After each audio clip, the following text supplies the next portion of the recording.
The future of money.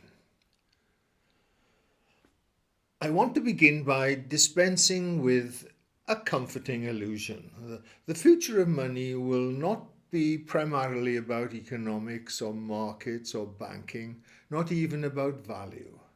The future of money will all be about power, and that power will be tied to identity.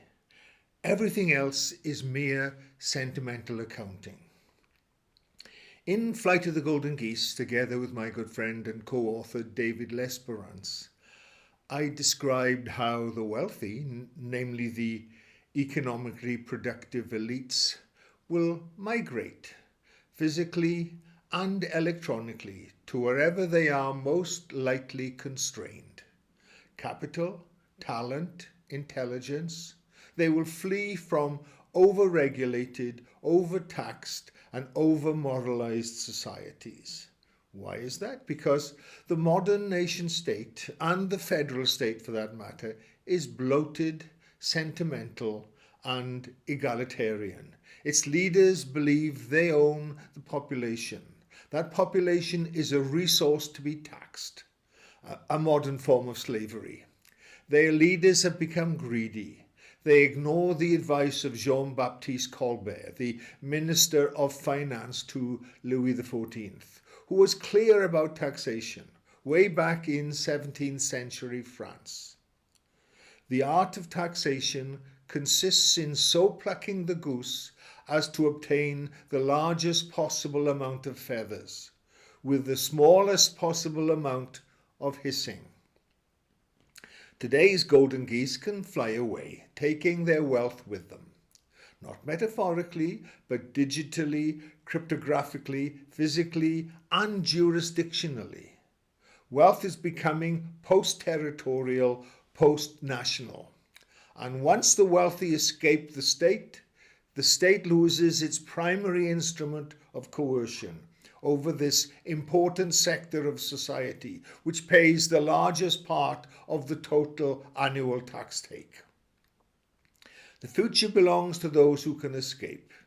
In the New Barbarian Manifesto, I argued that a new elite is emerging, not aristocrats of land or industrialists with factories, but digital warlords, technological nomads, individuals who are globally mobile, highly skilled, tribally networked, and entirely indifferent to the moral claims of the welfare state. They do not believe in fairness. They believe in options. For them, money must be, first of all, borderless, immune from seizure, anonymous when necessary, programmable, fungible, namely every monetary token is entirely equivalent to any other token of the same value, and beholden only to its owner. Theirs is not a moral argument, it is an evolutionary one. Civilization is fragmenting into tribes of varying competence and incompetence. Money will fragment along with it. Now, in Science's First Mistake, together with my good friend Dionysius Dametis, we attacked the illusion, born in the Enlightenment, that reality is objective, neutral, measurable, and therefore controllable. Money suffers from the same delusion. Economists pretend money is a neutral medium of exchange. It is not. Money is encoded trust, an institutionalized belief, a collective mythology. And like all myths, it is technologically constructed, which brings me to the next point. In The Technological Construction of Reality, a book also written with Dionysius, we argued that technology does not merely support reality, it constructs it.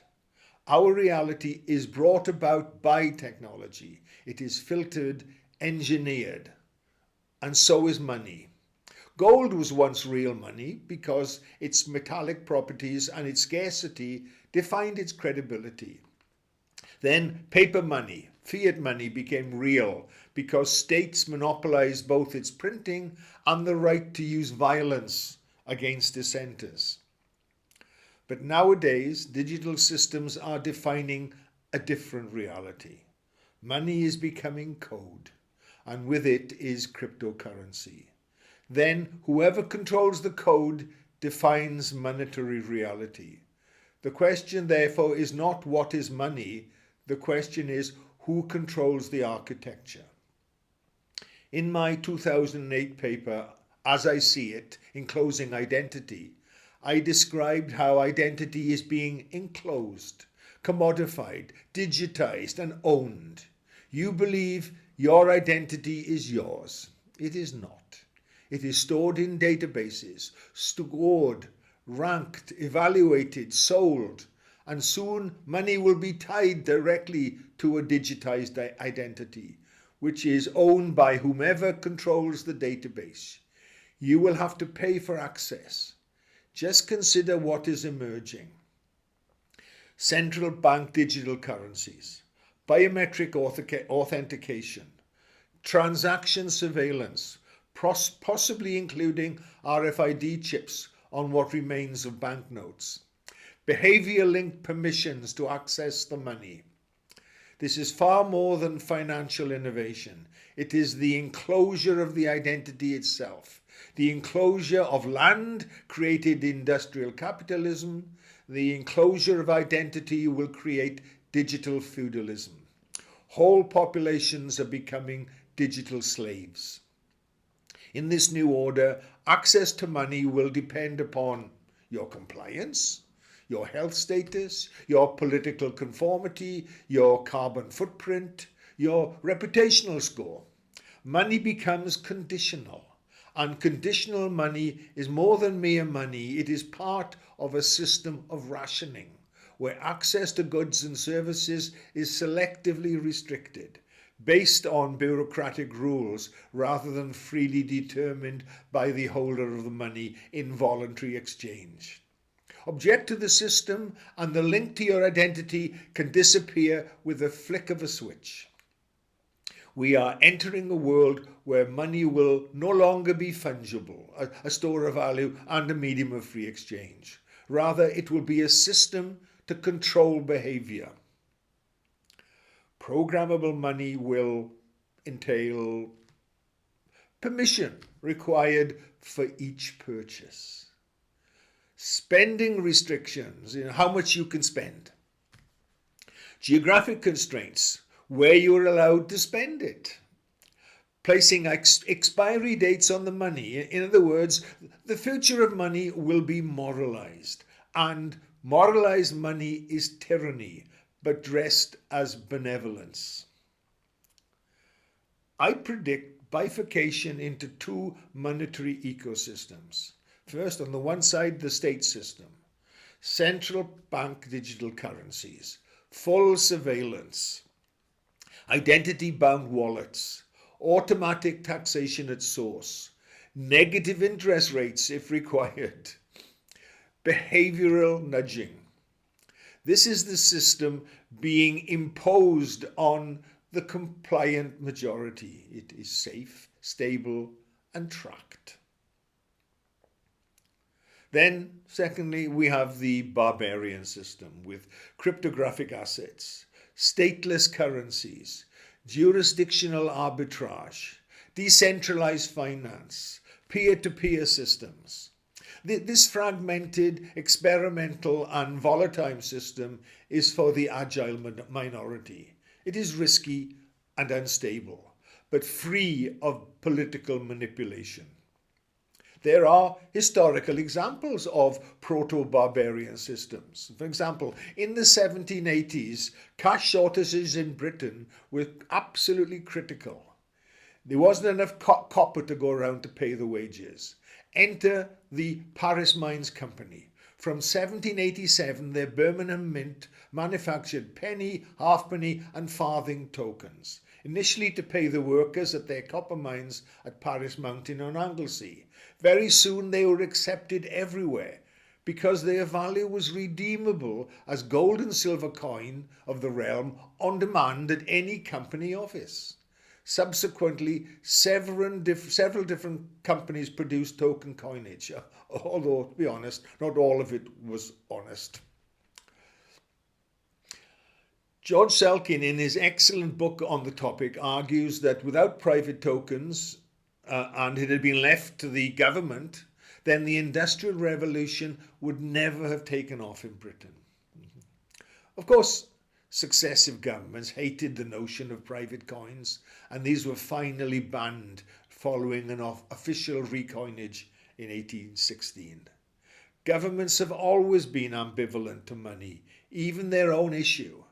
As far back as Plato's moneyless utopian republic, governments have wanted their currency to be non-convertible in order to protect their economies from external forces and to prevent wealthy dissidents escaping state oppression. The only reason they tolerate fiat currency is because it is primarily a system of tax tokens. All other uses are secondary. Purchasing power is a mere side effect. Nevertheless, barbarian money is coming, and these alternative currencies will leach into the official economy. Of course, the Enlightenment promised equality. Instead, the new digital reality delivers stratification. Money will amplify this layering of society. Why? Because digital systems reward superiority in intelligence, adaptability, mobility, technical competence. The future wealthy will not be the factory owners. They will be architects of these protocols and those competent in their use. These designs will contain the underlying infrastructure along which assets will flow. The 4 layers of identity, the personal, relational, enactment and communal layers of identity. Then there are cryptographic standards, there will be governance tokens, and different groups will have different voting rights. Those allowed to own or have access to the infrastructure will create a new technological reality. And in this new reality, privacy is dying. It was an industrial era anomaly. In the information age, every transaction leaves a trace. The question is not whether you will be monitored, because you will be. In fact, you already are. The question is whether you have alternatives. Barbarians build alternatives, while the poor deluded citizens impotently petition regulators. Meanwhile, the barbarians are shaping history. In the past, only governments could issue official money. In the future, different groups will create their own alternative online money. No longer will currencies be homogeneous, the same for everyone in the country. Instead, towns, regions, or companies will create their own money, bypassing the state, insisting everyone has to use the one official currency, which is the state position. Money will become tribalized, fragmented, and community-based.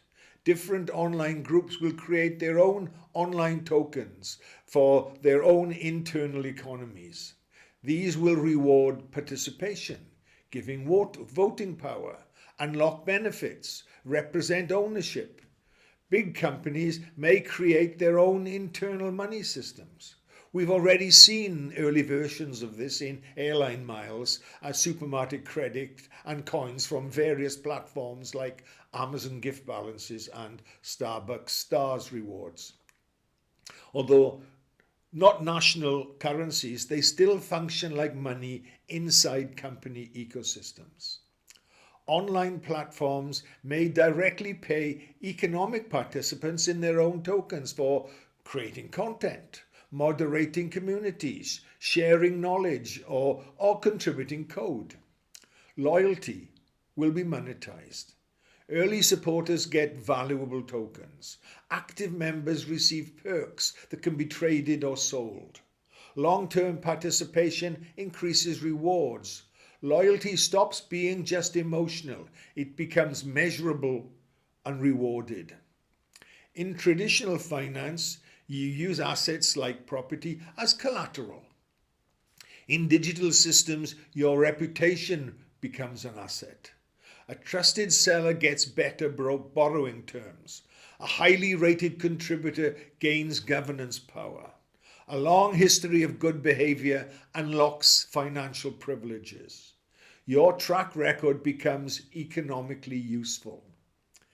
In future systems, you might lock up tick tokens to prove seriousness, tie your digital identity to behavior, put identity and reputation at risk to prove commitment while accessing higher privileges.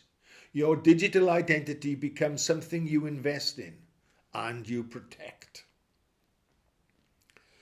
Thinking will have moved on from the idea of one country to one currency controlled by government to a new system of communities with many tokens controlled by networks.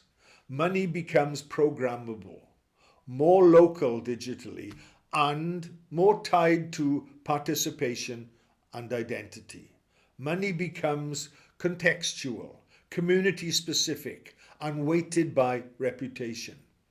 A universal currency may persist for trade, but what people use to signal status, social status, prestige, and influence within a group will be monetized.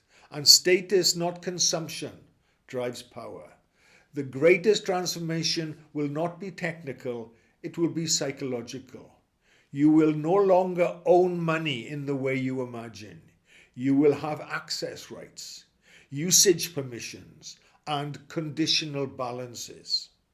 Ownership is being replaced with licensed participation. Just as you do not own your software, you subscribe to it. Money will follow unless you exit. Let's be unsentimental here. The welfare state, as in the UK and in much of the world, is unsustainable. Demographics ensure this, debt ensures this, entitlement culture ensures this. When the collapse comes, and it will, monetary restructuring will be brutal. The intelligent individual must, first of all, diversify jurisdictions, diversify asset classes, understand cryptography, understand identity systems, cultivate mobility. The new aristocracy will be portable, not patriotic. Technology always amplifies power disparities. The printing press empowered the literate. The Industrial Revolution empowered the organized. The digital revolution empowers the technically fluent. Money is becoming technological. Therefore, wealth will follow technical fluency. If you do not understand the system, you will be trapped inside it. If you understand it, you may stand outside and take advantage. There's no third option. Money is not dying, it is mutating. From first metal to paper to code and then to identity. The final stage is a fusion of money, identity, reputation, and permission. When these merge, power becomes total and less fragmentation prevails. The future of money is not a question of finance, it is a question of whether digital feudalism triumphs over digital barbarism. I know where I stand. The barbarians are at the gate, and this time they are holding cryptographic keys. Thank you.